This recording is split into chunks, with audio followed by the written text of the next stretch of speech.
For an end to the sit-at-home order in the southeast. In a handwritten note addressed to the Finland-based Biafra agitator Simon Ekpa, Kanu told Ekpa to stop antagonizing southeast governors or politicians from the region. He said that anyone enforcing the sit-at-home order should be made to face the wrath of the law. The note was made public by his special counsel, Aloy. This is a direct order from me. I hereby instruct you to desist from calling for any sit-at-home henceforth. Equally refrain from antagonizing governors or persons in political positions because you are not in a position to know what they are doing on my behalf.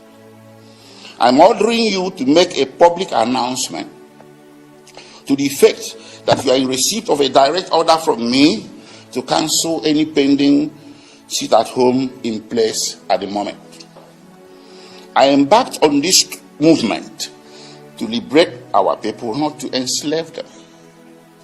I despise and we despise any person or entity that wishes to inflict unnecessary hardship on our people. Anybody still engaging in sit-at-home is not my disciple. This is NNAMDI KANU speaking to you all through me. Let's now cross live to and we're going to speak to NNAMDI KANU's lawyer, Aloy. Thank you for joining us on Newsnight. Now, let's get something... Thank you. Right. Let's get something really straight here. We need some clarity for the purpose of the viewer. Okay.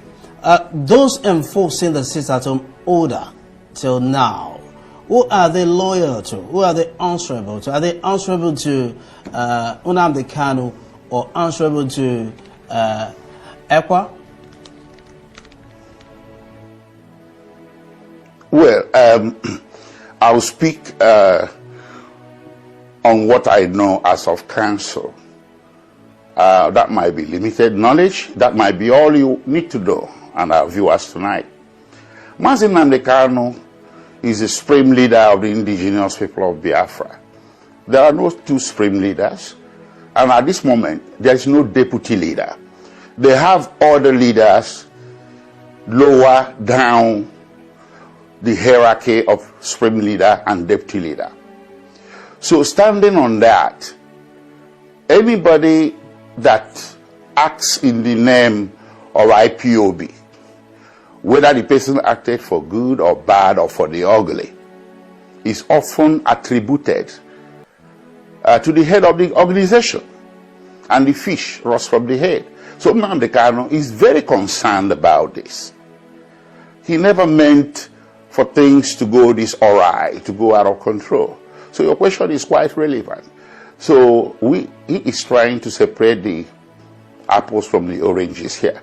So that not when somebody goes out there and say, I'm a disciple of NNAMDI KANU, and he levies violence on the general public in the name of sit-at-home, NNAMDI KANU gets to take the bad name simply because he's the head of the organization. It's not fair on him. So having considered all this, he needed to provide the clarity you talked about, to separate the apples from the oranges, and the best way he thought he could do that is to end it once and for all, to start from the very beginning and end the process that is causing the issues. And that process or that event or act that is causing all these issues is at home. I met with him on 24th, and he spoke to me along these lines, that he's now left with no option than to take this drastic step. The question is, yes, indeed. The question is how drastic really is this letter to Simon Ekpa? Is there any chance at all that NNAMDI KANU may have been put under some kind of pressure, to write this letter, just to secure his own freedom? And from all indication, it looks like Simon Ekpa is a genie out of the bottle. What are the guarantees that this letter will actually rein Simon Ekpa in and his followers? Well, NNAMDI KANU was renditioned over 2 years ago. So if he would have succumbed to any kind of pressure from any quarters, from the government or whatnot, this should have happened over 2 years ago. Why now? He's not the kind of a man that succumbs to pressure. If he does, perhaps he should have dropped the allegation by the agitation by now, considering the travails and the predicament that he has undergone. So there was no pressure of any sort. I was sitting with him. Unless you are suggesting that I pressured him, which I didn't. The topic of our discussion when I met with him on 24th July wasn't this. So it sprang on me as a surprise.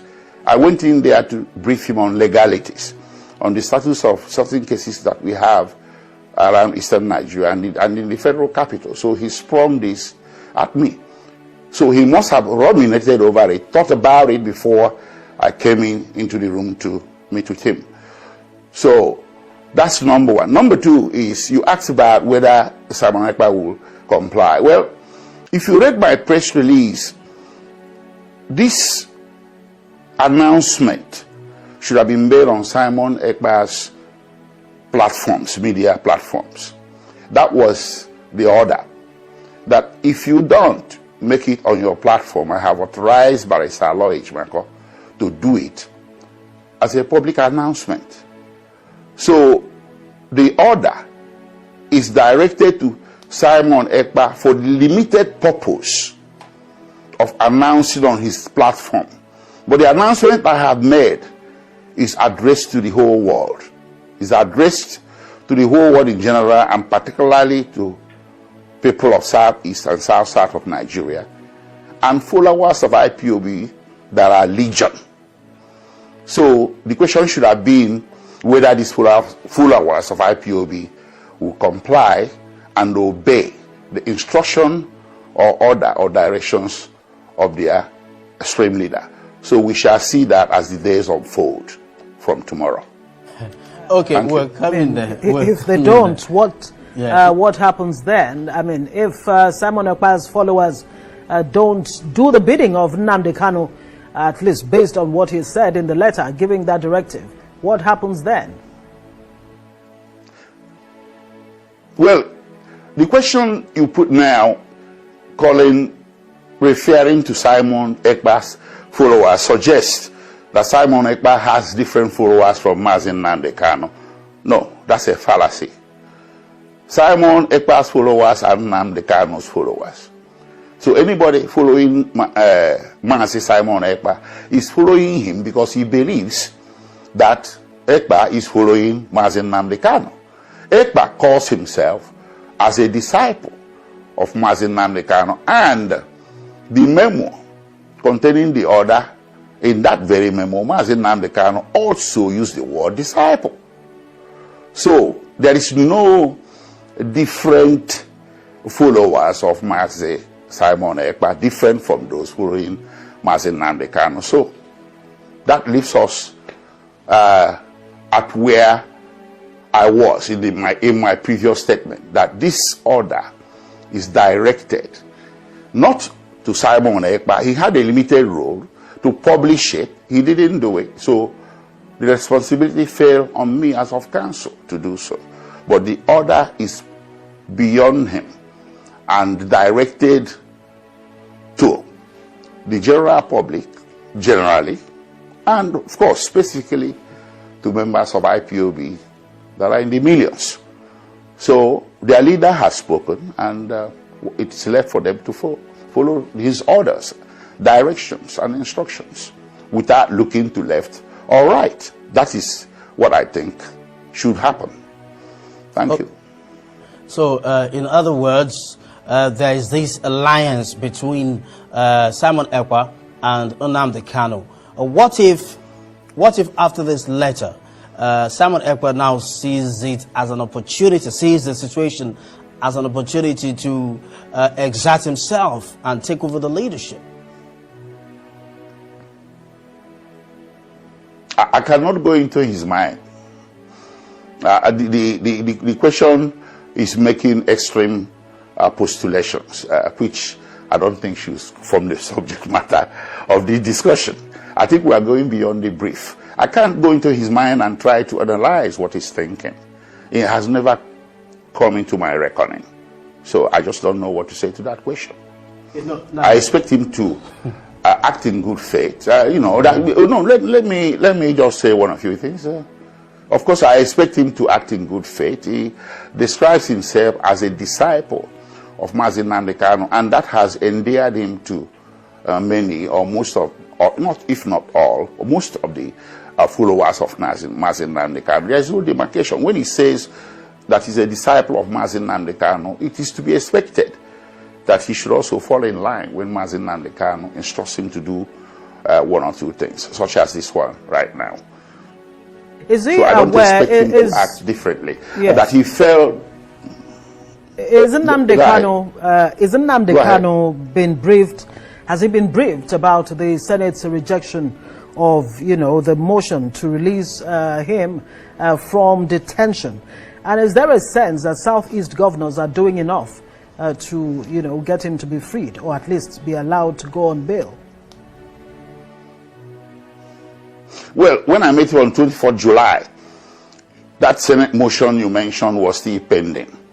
It was, I think, a day after, on 25th or 26th, that the motion did not carry. The motion failed to pass muster. I'm sure through channels of news communication in the detention facility, he must have been aware, not from me, not officially from his lawyers, but once in a while, news does filter into the DSS detention facility. And a man of his stature is a prisoner of conscience, of high standing in the facility. Maybe he is aware by now as we speak, but he has not been made officially aware through any of us, his lawyers.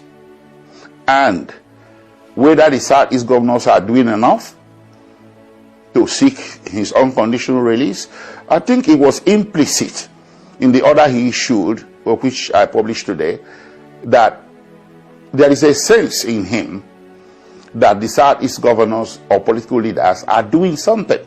Because he did say in his own handwriting that people are not in position to know, people who are imposing sit at home or insisting on it are not in position to know what the Southeast leaders are doing for him.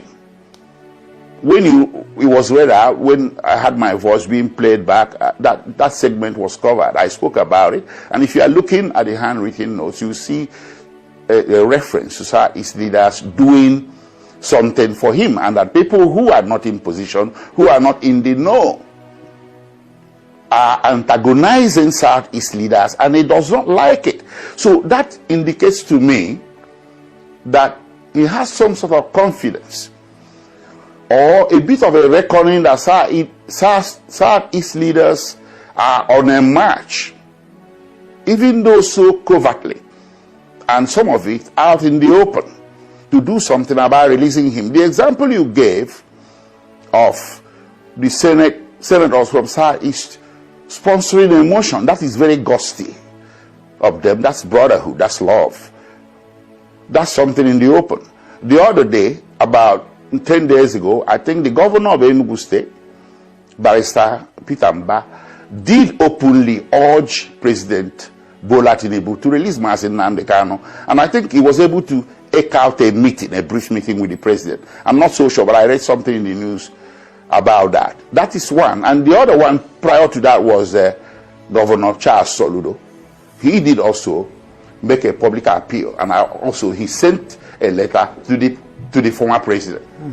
So, yes. Thank you. Good place. So we do have some evidence. Yeah. Some evidence in the public domain. All right. That's how he did it.